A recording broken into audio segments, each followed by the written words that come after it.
ನಮಸ್ಕಾರ ರೈತ ಬಾಂಧವರೇ. ಇವತ್ತಿನ ದಿನ ಅಡಿಕೆ ತೋಟದಲ್ಲಿ ಗುಲಾಬಿ ಬೆಳೆಯುವ ವಿಧಾನ. ಸಾಮಾನ್ಯವಾಗಿ ಒಂದು ಎಕರೆ ಅಡಿಕೆ ತೋಟದಲ್ಲಿ 450ರಿಂದ 500 ಅಡಿಕೆ ಗಿಡಗಳನ್ನು ನಾಟಿ ಮಾಡಿರುತ್ತಾರೆ. ಅಂದರೆ 8 ಅಡಿ ಅಂತರದಲ್ಲಿ, ಅಂದರೆ ಸಾಲಿನಿಂದ ಸಾಲಿಗೆ 8 ಅಡಿಗಳು ಹಾಗೂ ಗಿಡದಿಂದ ಗಿಡಕ್ಕೆ 8 ಅಡಿಗಳ ಅಂತರದಲ್ಲಿ, ಅಂದರೆ 2 ಅಡಿಕೆ ಗಿಡಗಳ ನಡುವಿನ ಅಂತರ ಅಂದರೆ 4 ಅಡಿಗೆ ಒಂದು ಗುಲಾಬಿ ಗಿಡವನ್ನು ನಾಟಿ ಮಾಡುವುದು ಸೂಕ್ತ. ಅಂದರೆ 450ರಿಂದ 500 ಗುಲಾಬಿ ಗಿಡಗಳು ಒಂದು ಎಕರೆಯಲ್ಲಿ ನಾಟಿ ಮಾಡುವುದು ಉತ್ತಮ. ಗುಲಾಬಿ ಬೆಳೆಗೆ ಸೂಕ್ತವಾದ ಮಣ್ಣು. ಗುಲಾಬಿ ಬೆಳೆಗೆ ಸೂಕ್ತವಾದ ಮಣ್ಣು ಎಂದರೆ ಕೆಂಪು ಮಣ್ಣು ಹಾಗೂ ಮರಳು ಮಿಶ್ರಿತ ಮಣ್ಣು ತುಂಬಾ ಯೋಗ್ಯವಾದ ಮಣ್ಣು.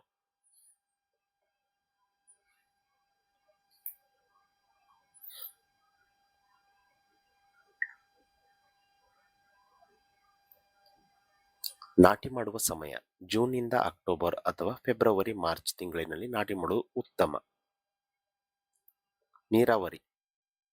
ಗುಲಾಬಿಯ ನೀರಾವರಿ ಪದ್ಧತಿ ಚಳಿಗಾಲದಲ್ಲಿ 7ರಿಂದ 10 ದಿನಕ್ಕೊಮ್ಮೆ, ಬೇಸಿಗೆಯಲ್ಲಿ 5 ದಿನಕ್ಕೊಮ್ಮೆ ನೀರು ಹಾಯಿಸುವುದು ಸೂಕ್ತ. ಕತ್ತರಿಸುವಿಕೆ ಪ್ರೂನಿಂಗ್. ಅಕ್ಟೋಬರ್ ತಿಂಗಳಲ್ಲಿ ಹಳೆಯ ಕೊಂಬೆಗಳನ್ನು ಕತ್ತರಿಸುವುದರಿಂದ ಹೆಚ್ಚು ಹೂಗಳು ಪಡೆಯಬಹುದು. ಗೊಬ್ಬರದ ಪದ್ಧತಿ. ಕೊಟ್ಟಿಗೆ ಗೊಬ್ಬರ ಉತ್ತಮ ಮತ್ತು NPK ಮಿಶ್ರಣ ಬಳಸುವುದು ಸೂಕ್ತ.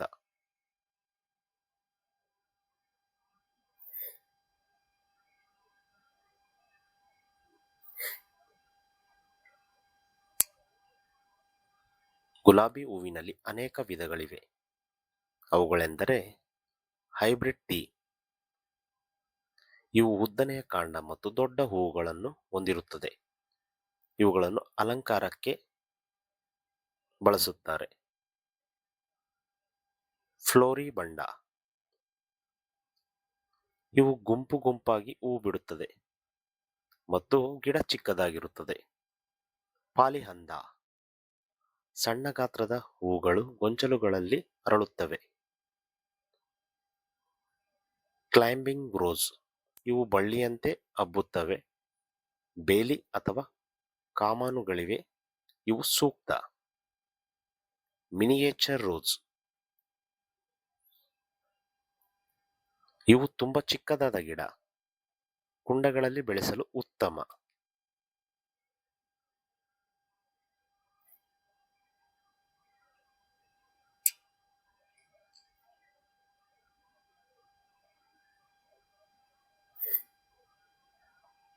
ಗುಲಾಬಿ ಬೆಳೆಗೆ ತಗುಲುವ ಮುಖ್ಯ ರೋಗಗಳು ಮತ್ತು ಅವುಗಳ ಲಕ್ಷಣಗಳು.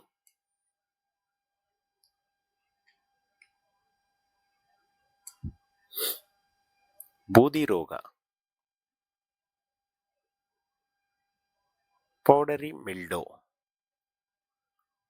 ಎಲೆಗಳ ಮೇಲೆ ಬಿಳಿ ಬಣ್ಣದ ಚುಕ್ಕೆಗಳು ಕಾಣಿಸಿಕೊಳ್ಳುತ್ತವೆ. ಕಪ್ಪು ಚುಕ್ಕೆ ರೋಗ, ಬ್ಲ್ಯಾಕ್ ಸ್ಪಾಟ್. ಎಲೆಗಳ ಮೇಲೆ ಕಪ್ಪು ವೃತ್ತಾಕಾರದ ಚುಕ್ಕೆಗಳು ಬಂದು ಎಲೆಗಳು ಉದುರುತ್ತವೆ. ಕೊಳೆ ರೋಗ, ಡೈಬ್ಯಾಕ್. ಗಿಡದ ಟೊಂಗೆಗಳ ಮೇಲಿನಿಂದ ಕೆಳಕ್ಕೆ ಒಣಗುತ್ತಾ ಬರುತ್ತವೆ. ತುಕ್ಕು ರೋಗ, ರಸ್ಟ್. ಎಲೆಯ ಕೆಳಭಾಗದಲ್ಲಿ ಕಿತ್ತಳೆ ಅಥವಾ ಕಂದು ಬಣ್ಣದ ಪುಡಿ ಕಾಣಿಸುತ್ತದೆ.